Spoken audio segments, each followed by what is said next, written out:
Olá! Hoje o nosso papo é sobre manufatura de classe mundial, ou como muita gente conhece, WCM. A gente vai fundo nisso, com base no que os especialistas da área dizem, para entender o que essa sigla significa de verdade para uma empresa. E olha, já adianto, é bem mais do que só um termo da moda.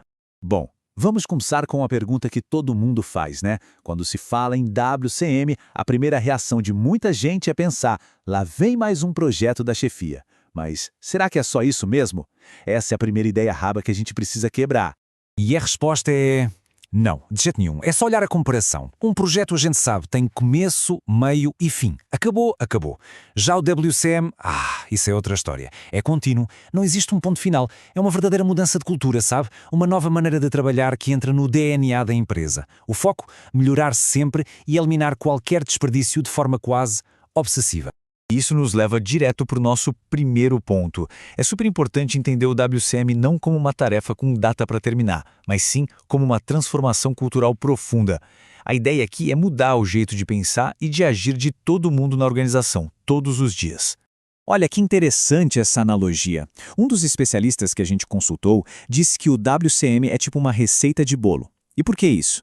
Bom, porque apesar de ele se basear em métodos super conhecidos e potentes como o Lean e o TPM, a estrutura do WCM é muito mais clara. É um passo a passo. Fica mais fácil para as empresas seguirem, saberem exatamente em que pé estão e qual o próximo passo a ser dado. Então, é importante deixar claro, o WCM não nasceu do zero. Ele se apoia em gigantes, como o Lean e o TPM, e tem aquele foco implacável em eliminar perdas. Mas aqui vem o pulo do gato. Ele só funciona de verdade se a alta gestão estiver 100% dentro. E por que essa implementação de cima para baixo é tão essencial? Simples. É isso que garante o dinheiro, os recursos, que alinha as prioridades e manda um recado bem claro para todo mundo. Pessoal, isso aqui não é opcional, é o nosso novo jeito de trabalhar. Ok, então vamos mergulhar na estrutura que faz o WCM ser tão eficaz. Como é que essa tal receita de bolo se organiza na prática? A resposta está nos pilares e em como as pessoas se encaixam em tudo isso. Primeiro, a gente tem os 10 pilares gerenciais. Pensa neles como a espinha dorsal estratégica de todo o sistema. São esses pilares que garantem que a diretoria está no comando da implementação, definindo metas claras e mantendo o navio no rumo certo. E mais, são eles que quebram aquelas barreiras entre os departamentos, sabe? Para garantir que todo mundo, do financeiro à engenharia, esteja remando na mesma direção. Depois dos gerenciais, vem os pilares técnicos. Hoje são 13, mas esse número pode mudar. Se os gerenciais são a estratégia, os técnicos são a ação, são os pilares do chão de fábrica. É aqui que a teoria vira prática de verdade. É onde os métodos são aplicados para resolver problemas bem específicos, seja na manutenção, na logística, na segurança. E a lógica é perfeita. Os pilares gerenciais definem o que e o porquê, e os pilares técnicos entregam o como.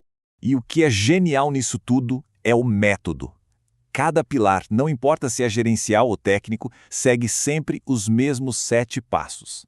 Essa estrutura igual para todo mundo garante que a empresa inteira fale a mesma língua e siga um caminho lógico, que vai da análise do problema até a excelência. E além dos passos, alguns pilares ainda passam por fases, sabe? Reativa, preventiva e proativa. Mas, espera aí.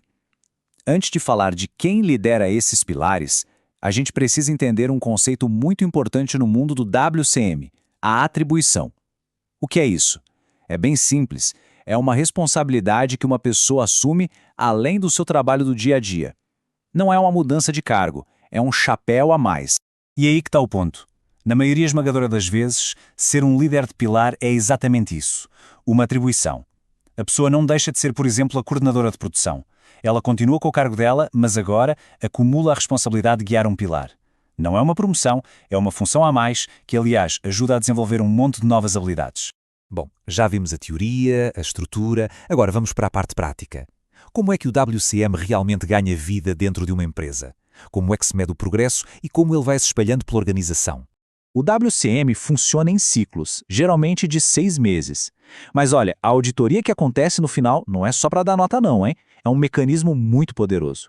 Primeiro, porque cria um ritmo de trabalho, uma responsabilidade constante.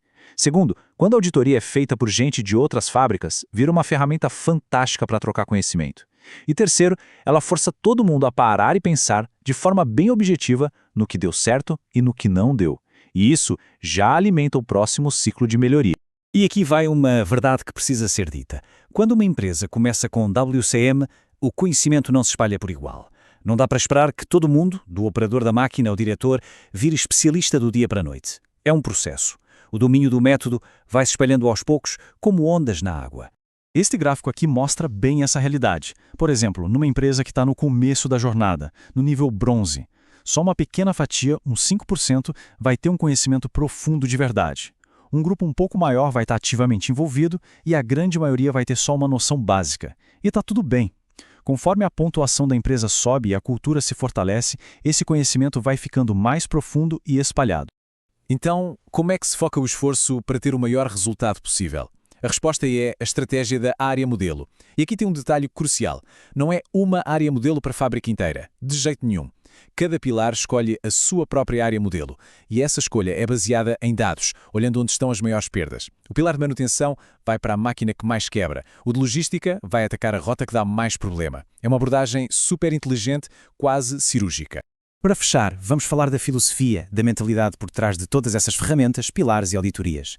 No fundo, o que o IWCM quer alcançar. E essa distinção que a gente vai ver agora é talvez a mais importante de todas. O WCM não é difícil, ele não exige que as pessoas sejam génios ou tenham um conhecimento super raro. Aquela ideia da receita do bolo deixa ele bem acessível. Agora, ele é muito, mas muito trabalhoso. Ele exige disciplina, rigor e aplicar o método de forma consistente, todo o santo dia. O sucesso aqui não vem da genialidade, vem do rigor. E essa frase resume tudo, de verdade. O grande objetivo do WCM não é fazer as pessoas trabalharem mais, é dar métodos, dar ferramentas para que elas trabalhem com mais inteligência. Quando os processos melhoram e os desperdícios somem, a eficiência não é uma coisa que precisa ser cobrada, ela simplesmente acontece. É uma consequência natural de um sistema que foi bem pensado. E a gente termina com uma pergunta para todo mundo pensar, que volta lá no nosso ponto de partida. Depois de ver a estrutura, a prática, a filosofia, a questão fundamental continua a mesma. A organização está mesmo pronta para uma mudança de cultura ou só está procurando mais um projeto?